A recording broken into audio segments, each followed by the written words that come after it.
গোসল করতে করতে হঠাৎই চোখ গেল পাশেই কাকিমার কিছু ছোট পোশাক রাখা। বন্ধুরা, তোমরা নিশ্চয় বুঝতে পেরেছ আমি কিসের কথা বলছি। ওগুলো দেখে একটা অজানা অস্বস্তি মনের মধ্যে কাজ করলেও তাড়াহুড়োর জন্য পাত্তা দিলাম না। আজ আর মনকে আটকে রাখতে পারলাম না। সেখানে পিঙ্ক কালারের দুটো পোশাক ছিল।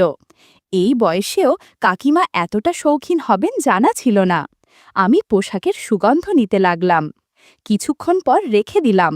বেশ টানাটানি করলে আবার কাকি বুঝে যাবে। এরপর আমি গোসল শেষ করে বেরোতে না হতেই দেখি কাকি রুমে ঢুকছেন। আমার নাম রাকিব। আমি গ্রামের ছেলে, বয়স ২১।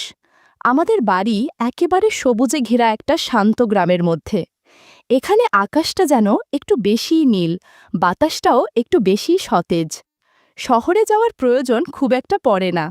আমাদের বেশ কিছু জমি জমা আছে, সেগুলো বাবার সাথে মিলে সামলাই। আমার বাবা মায়ের একমাত্র ভাই, মানে আমার কাকা, বেশ কবছর আগেই একটা দুর্ঘটনায় মারা যান। কাকিমা তখন বেশ তরুণী। বিধবা হওয়ার পর থেকে বাবা মা তাকে আমাদের বাড়িতে নিয়ে আসেন। আমাদের পরিবারের একজন হয়ে ওঠেন কাকিমা। আমি তখন অনেক ছোট, তবে ওনার সৌন্দর্য আর ব্যবহার ছোটবেলা থেকেই মন কাড়ত। উনি একদমই সাধারণ কিসিমের ছিলেন না। চালচলনে, সাজপোশাকে, কথাবার্তায় একটা আলাদা আকর্ষণ ছিল। গ্রামের অন্য মহিলারাও ওনার মতো হতে চাইতেন, কিন্তু তার মধ্যেও একটা নিঃশব্দ শূন্যতা ছিল, যা আমি ঠিক তখন বুঝিনি। ঘটনাটা শুরু হয় একদিন সকালে। আমি তাড়াহুড়ো করে স্কুল যাওয়ার সময় দেখি নিজের বাথরুমে পানি নেই। কিছু না ভেবে সোজা কাকিমার বাথরুমে গিয়ে ঢুকে যাই। ভাবলাম চট করে গোসলটা করে নিই। ঢুকেই দেখি কাকিমা ঘুম থেকে উঠে চুল আঁচড়াচ্ছেন। ওনার চোখে মুখে তখনও ঘুমের রেশ। আমাকে দেখে হেসে বললেন, তোমার বাথরুমে পানি নেই? আমি মাথা নেড়ে বললাম, হ্যাঁ, তাই তোমারটা এলাম একটু। উনি হেসে বললেন, আচ্ছা, সাবধানে করো, দরজার ছিটকানিটা একটু খারাপ হয়ে গেছে। আমি হেসে মাথা ঝাঁকালাম। গোসল করতে করতে হঠাৎই চোখ গেল পাশেই কাকিমার কিছু ছোট পোশাক রাখা। বন্ধুরা, তোমরা নিশ্চয়ই বুঝতে পেরেছ আমি কিসের কথা বলছি। ওগুলো দেখে একটা অজানা অস্বস্তি মনের মধ্যে কাজ করলেও তাড়াহুড়োর জন্য পাত্তা দিলাম না। কিছুক্ষণ পর বেরিয়ে এসে দেখি কাকিমা একটা নাইট ড্রেস পরে চুপচাপ বসে আছেন বারান্দায়, চুল আঁচড়াচ্ছেন, চোখে মুখে শান্তির ছোঁয়া। এমনভাবে কখনো দেখিনি তাকে আগে। মনে হলো যেন চেনা একটা মানুষকে নতুন চোখে দেখছি। বয়স তখন খুব বেশি হয়নি তার, তবে শরীরে কিছুটা ভারী ভাব এসে গেছে, যা তাকে আরও বেশি আত্মবিশ্বাসী ও আকর্ষণীয় করে তুলেছিল। চলতে চলতে হঠাৎ তিনি আমার নাম ধরে ডাকলেন। আমি কাছে গিয়ে বসতেই বললেন, তুমি আমাকে যদি বন্ধু ভেবে কিছু বলতে চাও, নিশ্চিন্তে বলতে পারো, অপ্রয়োজনীয় সংকোচ করার কিছু নেই। ওনার কথায় যেন মনটা শান্ত হয়ে গেল। সেদিন রাতে আমি ঘুমাতে পারলাম না। বারবার ওনার কথাগুলো মনে পড়ছিল। মনে হচ্ছিল উনি যেন অনেক দিন পর কারোর সঙ্গে একটু খোলামেলা কথা বলতে চাইলেন। রাত তখন প্রায় ২টো। আমি আস্তে করে উঠে পড়লাম। নিজের অজান্তেই পা চলল কাকিমার রুমের দিকে। দরজায় হালকা টোকা দিতে উনি নিজে এসে দরজা খুললেন। এখনও সেই নাইট ড্রেসে আছেন, চোখে মুখে এক অদ্ভুত প্রশান্তি। হেসে বললেন, আচ্ছা, দেরি হলে রে, ভাবছিলাম হয়তো আসবি না। আমি হেসে বললাম, আসতে মন চাইছিল, একটু সময় লেগে গেল। উনি হালকা হেসে বললেন, এসো, কিছু কথা বলি। আমি বিছানায় দোস্তেই কাকিমা বললেন, আলোটা নিভিয়ে দিব? আমি হেসে বললাম, দাও না, আরামদায়ক লাগবে। উনি আমার কাঁধে হাত রেখে একটু আদর করে মাথা নেড়ে পাশের ড্রয়ার থেকে একটা ছোট আলো বের করে দিয়ে বললেন, এই আলোতেই গল্প হবে। তারপর আমরা আরাম করে বসে অনেকক্ষণ গল্প করলাম। পুরনো দিনের কথা, গ্রামের কথা, ছোটবেলার মজার কাণ্ড, সব কিছু নিয়েই চলছিল আলাপ। সেই রাতে যেন আমি কাকিমাকে একদম নতুন করে চিনলাম। উনি শুধু আমার কাকি নন, একজন নারী, যার মনেও অনেক না বলা কথা জমে আছে। সেদিনের গল্প যেন আমাদের মধ্যে একটা ভিন্ন রকমের বোঝাপড়া শুরু করে দিল। আমি কাকিকে মনে মনে অনেক দিন ধরেই পছন্দ করতাম। ওনার মধ্যে এমন এক রকম সৌন্দর্য ছিল, যা শুধু চোখে নয়, মনে গিয়েও লেগে থাকত। গ্রামের অনেক মেয়ে কাকির মতো সাজগোজ করার চেষ্টা করত। ওনার কথা বলার ভঙ্গি, হাঁটার ধরন, সব কেমন যেন মোহময়। প্রায়ই কাকির সঙ্গে আমার গল্প হতো। অনেক সময় হালকা মজা করে বিয়ে শাদী নিয়েও কথা উঠত। কাকার বিয়ের দিনটার কথা আজও মনে আছে। আমি তখন বাড়ির সব দায়িত্ব একা হাতে সামলাচ্ছিলাম। কাকি তখন একেবারে নতুন, চোখে মুখে একরাশ আনন্দ, সেই হাসিটা এখনো চোখে ভাসে। কিন্তু ভাগ্য বুঝি খুব নিষ্ঠুর। ঠিক 1 বছর পরই কাকা হঠাৎই আমাদের ছেড়ে চলে গেলেন। পুরো পরিবার ভেঙে পড়েছিল, আর সবচেয়ে বেশি ভেঙেছিলেন কাকি। কারণ কাকা চলে যাওয়ার পর কাকির আর তেমন আপন বলতে কেউ রইল না। তার নিজের বাড়ির অবস্থা ভালো না, মা বাবাও বেঁচে নেই। আমরা সবাই মিলে সিদ্ধান্ত নিই কাকি আমাদের সাথেই থাকবেন। বাড়ির ওপরের অংশটা পরিষ্কার করে আমরা ওনার থাকার ব্যবস্থা করি। আমি নিজে হাতে ওনার ঘরের দরজা, জানালা, খাটপত্র, জামাকাপড় সব গুছিয়ে দিলাম, যাতে ওনার কোনো অসুবিধে না হয়। উনি নতুন করে একটু একটু করে আবার নিজেকে গুছিয়ে নিতে শুরু করলেন।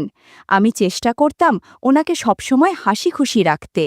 কাকি এখন আমাদের বাড়ির ওপর তলায় থাকেন, আর ওনার হাসিমুখ আবার ধীরে ধীরে ফিরে আসছে, এই দেখেই আমাদের সবচেয়ে বেশি ভালো লাগে। মাঝে মাঝে মনে হয় কাকা চলে যাওয়ার পরও কাকি কিভাবে এতটা ধৈর্য ধরে নিজেকে সামলে নেন, এটা ভাবতেই আমার বুক ভরে যায়। আমি জানি একা থাকা কতটা কঠিন, তাই ওনার পাশে থাকার চেষ্টা করি সবসময়। একদিন সকালে আমি গোসলের জন্য তৈরি হচ্ছি, হঠাৎ দেখি আমাদের বাথরুমে পানি নেই। কিন্তু আমাকে কাজেও যেতে হবে, গোসল করাটা জরুরি। তখন মনে পড়ল কাকির বাথরুমে তো সবসময় পানি থাকে। আমি ওনার ঘরের সামনে গিয়ে বললাম, কাকি, আমাদের বাথরুমে পানি নেই, তোমার বাথরুমটা একটু ব্যবহার করতে পারি? উনি হেসে বললেন, অবশ্যই পারো, কোনো সমস্যা নেই। আমি তোয়ালে নিয়ে ভেতরে ঢুকে দরজাটা সাবধানে টেনে দিলাম, কারণ ছিটকানি কিছুটা নষ্ট। তাড়াতাড়ি করে গোসল করে নিচ্ছিলাম, যাতে কেউ ভুল করে না ঢুকে পড়ে। আজকেও খেয়াল করলাম কাকির সেই পোশাক রাখা। হয়তো তিনি আগে ঢুকতে চেয়েছিলেন, কিছু আমি ঢুকে পড়েছি। আজ আর মনকে আটকে রাখতে পারলাম না। সেখানে পিঙ্ক কালারের 2টো পোশাক ছিল। এই বয়সেও কাকিমা এতটা শৌখিন হবেন জানা ছিল না। আমি পোশাকের সুগন্ধ নিতে লাগলাম। কিছুক্ষণ পর রেখে দিলাম, বেশ টানাটানি করলে আবার কাকি বুঝে যাবে। এরপর আমি গোসল শেষ করে বেরোতে না হতেই দেখি কাকি রুমে ঢুকছেন। আমি একটু অপ্রস্তুত হয়ে গেলাম, কিন্তু কাকি হেসে বললেন, আরে, এমন লজ্জার কিছু নেই, তুমি তো আমার সন্তান সম। উনার মুখে ছিল একরকম মায়া ভরা শান্তি, আর চোখে একটা হালকা বিষণ্ণতার ছাপ। আমি বললাম, আপনি দুঃখ করবেন না কাকি, আমরা সবাই আপনার সঙ্গে আছি। উনি ধীরে ধীরে আমার হাতটা ধরে পাশে বসালেন, বললেন, তুমি আমার খুব আপন, তুমিই তো এখন আমার সবচেয়ে কাছের মানুষ। কাকির মুখে ও কথাগুলো শুনে মনে হলো আমি শুধু কেউ একজন না, উনার একাকিত্বের পাশে দাঁড়ানো একজন আপন, যাকে উনি বিশ্বাস করেন, নির্ভর করেন। তখন বুঝলাম সম্পর্ক সবসময় রক্তের হয় না, অনেক সময় ভালোবাসা থেকেই আসে কাছের মানুষ। আমি তখনও কাকির পাশে তোয়ালে জড়ানো অবস্থায় বসেছিলাম। ভিতরে একটু লজ্জা লাগছিল, কিন্তু কাকির চোখে মুখে যে মমতা আর প্রশ্রয় দেখেছিলাম, সেটা দেখেই মনটা হালকা হয়ে যাচ্ছিল। উনি হেসে বললেন, তুমি আমার জন্য যা করছো সেটা কোনো সন্তানও করে না, তোমায় আমি আশীর্বাদ করি রে। আমি বুঝতে পারছিলাম ওনার জীবনে যে শূন্যতা তৈরি হয়েছে কাকা চলে যাবার পর, সেটা একমাত্র মনোযোগ আর ভালোবাসাতেই কিছুটা ভরাট করা সম্ভব। আর সেদিন মনে হচ্ছিল আমি যেন সেই দায়িত্বটা নিতে চাই। ঠিক তখনই কাকি বললেন, রাতে একটু আমার ঘরে এসো না, গল্প করব, ঘুম আসেই না এখন আর। আমি হেসে বললাম, আচ্ছা কাকি, আসব। মুখে সাদামাটা উত্তর দিলেও ভেতরে একরকম অস্বস্তি হচ্ছিল। এই ধরনের পরিস্থিতিতে আগে কখনো পড়িনি। ভাবছিলাম, কি হবে যদি আমি যাই, আবার কি হবে না গেলে। মন যেন দ্বিধায় জর্জরিত হয়ে পড়েছিল। এর মধ্যেই হঠাৎ করে কিছু অতিথি চলে এলেন বাড়িতে। আমার কাকাতো বোন বিনিতা, বয়সে আমার চেয়ে কিছুটা বড়, সুন্দরী আর খুব আধুনিক। সে এসেছিল কাকির কাছে ফ্যাশন টিপস নিতে।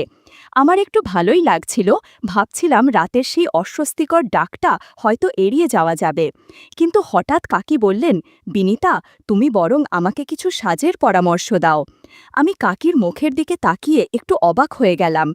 যিনি এতদিন অন্যকে সাজাতেন তিনি হঠাৎ আজ সাজতে চাইছেন। কথা শেষ না হতেই কাকি আমার হাতে হালকা করে ধরলেন। কেউ দেখেনি বটে, কারণ তিনি টেবিলের পাশে ছিলেন, কিন্তু আমি যেন খানিকটা চমকে গেলাম।